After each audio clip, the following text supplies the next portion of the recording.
নাতিন বা পুতিনকে ঠাট্টা ছলে অনেকে গিন্নি বলে, ছোট বউ বলে, তাদের সাথে কি নানা দাদার বিবাহ বৈধ হবে? আস্তাগফিরুল্লাহ। নানা বা দাদা তারা নাতি বা পত্নীর সাথে বিবাহ কখনো বৈধ নয়, হারাম।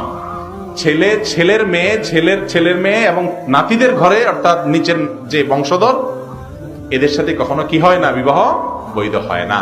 দাদা দাদির, নানা নানি। আর এই যে দুষ্টামি করা হয়, গিন্নি, ছোট বউ, এটা সেটা, আমাদের দেশে মনে করা হয় দাদা নানা হলে কিছু বদমাইশি কথা বলতে পারে নাতিদের সাথে, এরকম একটা রাইট আছে, এরকম মনে করে না? এটা হলো মূর্খতা, এটা হলো মূর্খতা। নাতিন বা পুতিনকে ঠাট্টা ছলে অনেকে গিন্নি বলে, ছোট বউ বলে, তাদের সাথে কি নানা দাদার বিবাহ বৈধ হবে? আস্তাগফিরুল্লাহ। নানা বা দাদা তারা নাতি বা পত্নীর সাথে বিবাহ কখনো বৈধ নয়, হারাম। ছেলে ছেলের মেয়ে, ছেলের ছেলের মেয়ে এবং নাতিদের ঘরে অর্থাৎ নিচের যে বংশধর, এদের সাথে কখনো কি হয় না? বিবাহ বৈধ হয় না। দাদা দাদির, নানা নানি। আর এই যে দুষ্টামি করা হয়, গিন্নি, ছোট বউ, এটা সেটা, আমাদের দেশে মনে করা হয় দাদা নানা হলে কিছু বদমাইশি কথা বলতে পারে নাতিদের সাথে, এরকম একটা রাইট আছে, এরকম মনে করে না?